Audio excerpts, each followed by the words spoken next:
নবী সাল্লাল্লাহু আলাইহি ওয়াসাল্লাম বলেন যে আমি কি তোমাদেরকে বলে দিব না যে কোন আমলটি মানুষকে তার ভুল ত্রুটিগুলো আল্লাহ তাআলা মাফ করে দেন এবং আল্লাহর কাছে তার মর্যাদা গ্রেড বাড়তে থাকে, ইমানদার হিসাবে তার গ্রেড বাড়ে এবং আল্লাহ ভুল ত্রুটি মাফ করেন। কোন আমলের মাধ্যমে তোমাদের কি বলে দিব না?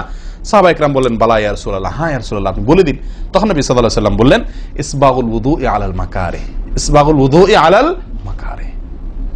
প্রথম আমল, অপছন্দ, কষ্ট, ঠান্ডা, শীত, অথবা পানির অভাব, কিনা বুঝো করতে হইতেছে, যে কোনো কষ্টকে উপেক্ষা করে, কষ্টকে সহ্য করে যে ব্যক্তি ওযু করে, ওযু আটকায় রাখে না, এই ব্যক্তি তাকে আল্লাহ সুবহানাহু ওয়া তাআলা তার গুনাহ যেমন মাফ করবেন, তার মর্যাদাও আল্লাহ তাআলা বৃদ্ধি করে দিবেন। তাহলে বোঝা গেল সাধারণ ওযু এটার চাইতে আপনি যদি ওযুকে কি করেন, আপনি যদি ওযুকে কষ্টকে উপেক্ষা করে ওযু করেন, চাপাচাপি করে ওযু ধরে না রাখেন, ছেড়ে দেন, আবার ওযু করে আসেন, ফ্রেশ হয়ে আসেন, নামাজটা পড়েন, তাহলে ইনশাআল্লাহ আপনি দুটি পুরস্কার আল্লাহ তাআলার কাছ থেকে পাচ্ছেন। এক হলো গুনাহ মাফ, আর একটা হলো মর্যাদা বৃদ্ধি। আল্লাহ তাআলা আমাদের সকলকে ওযুর ভুল ত্রুটিগুলোকে কভার করে এগুলো থেকে পরিচ্ছন্ন থেকে, এই ভুলগুলো থেকে মুক্ত থেকে আল্লাহ তাআলা আমাদের সকলকে ওযু করার তৌফিক দান করেন। ওযু ভঙ্গের কারণের ব্যাপারে কয়েকটা আমাদের ভুল ধারণা আছে। যেমন অনেকে মনে করেন যে সিগারেট খাইলে, বিড়ি খাইলে ওযু যায়। অনেকে প্রশ্ন করেন বিড়ি খাইলে, সিগারেট খাইলে ওযু যায় কিনা। কি বলেন আপনারা, কি বলেন, ওযু যায়? বিড়ি সিগারেট খাইলে আপনাদের এখানে যায় ওযু? না, আমাদের এখানে যায় না, আমাদের এখানে ওযু যায় না ভাই। বিড়ি বা সিগারেট খাইলে ওযু যাবে না। ওযু যাওয়ার সাথে বিড়ি বা সিগারেটের সম্পর্ক না, ধূমপানের সাথে ওযু যাওয়ার সম্পর্ক না।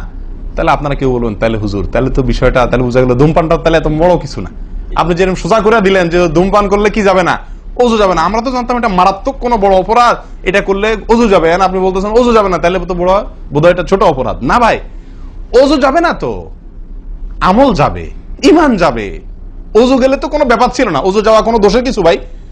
একজনের ওযু আছে, তার বায়ু আসছে, ওযু গেল। একজনের ওযু আছে, পেশাব করলে ওযু চলে গেছে, তার কোনো দোষ করছে সে? আপনারা বুঝেন না আমার কথা? ওযু চলে গেলে সেটা কি দোষের কিছু?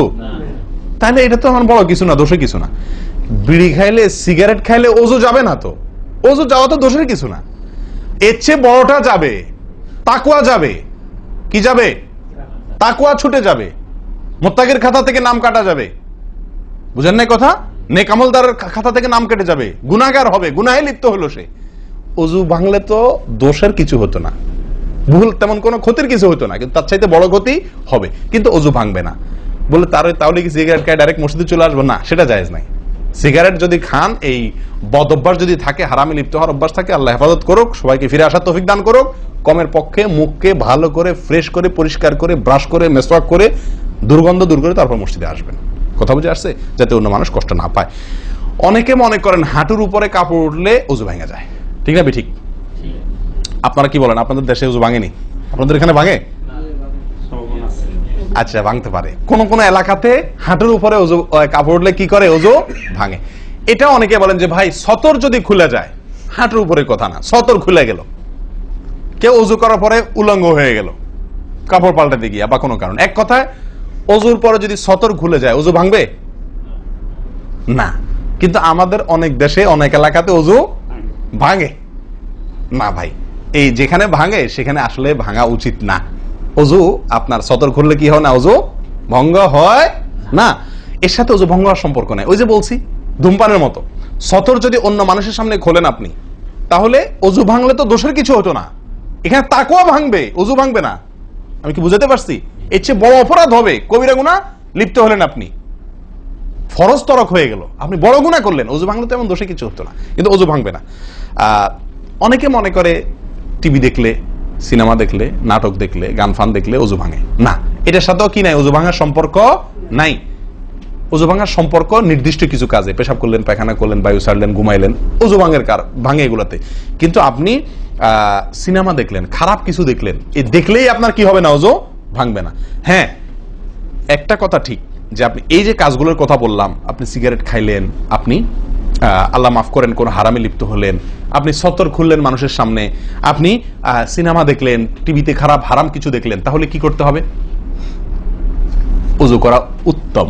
ওযু করা এগুলা করার পরে বিনা ওযুতে নামাজ না পড়ে ওযু করে নামাজ পড়া উত্তম। কেন? কারণ ওযু করলে আল্লাহ সুবহানাহু ওয়া তাআলা কি করেন? গুনাহ খাতা মাফ করে দেন। তাহলে আপনি যে অপরাধ করলেন সেটা মাফ করে নামাজে আসলেন ফ্রেশ হইয়া, ওটা ভালো, কিন্তু ওযু ভেঙে যাবে এরকম না। মহিলারা বাচ্চাদেরকে দুধ দিলে অনেকে মনে করেন কি হয়? ওযু ভাঙে। আসলে কি না, বাচ্চাদেরকে দুধ খাওয়ালে কি হবে না? ওযু ভাঙবে না। কথা বুঝাতে পারছি? এরকম কিছু ভুল ধারণাও আছে। যাই হোক, ওযুতে যে ভুলগুলো হয়ে থাকে আমি আবার বলে দিচ্ছি এক নজরে। এক, আপনার বিসমিল্লাহ না বলা, শুরুতে বিসমিল্লাহ ভুলে যাওয়া বা না বলা, এটা ভুল। আরেকটা হলো মেসওয়াক না করা, কুলি করার সময় মেসওয়াক না করা, এটা কমন ভুল হয়ে গেছে।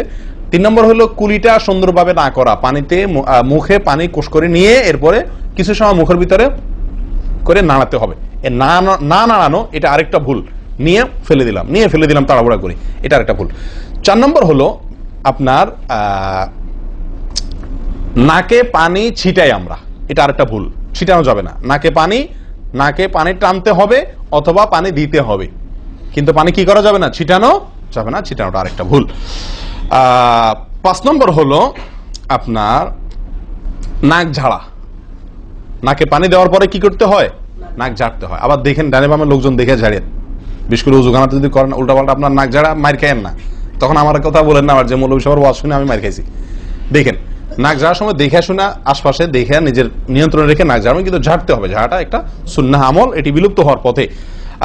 6 নম্বর হলো ভাই আঙ্গুল খেলাল করা। কি করা?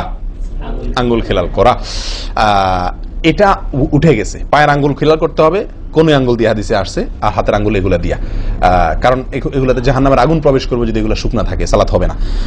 এরপর আসি 7 নম্বর ভুল হলো আপনার সালাতের মধ্যে, এই ওযুর মধ্যে কোন অঙ্গ শুকনা থেকে যায়, বিশেষ করে গিরা। নবী সাল্লাল্লাহু আলাইহি ওয়াসাল্লাম বলেছেন ওয়াইলুল লিল আকাবি মিনান নার, তোমরা পায়ের গিরা গোড়ালি এগুলোকে জাহান্নামের আগুন থেকে বাঁচাবা, অর্থাৎ এগুলোতে ভালো করে পানি পৌঁছানোর জন্য।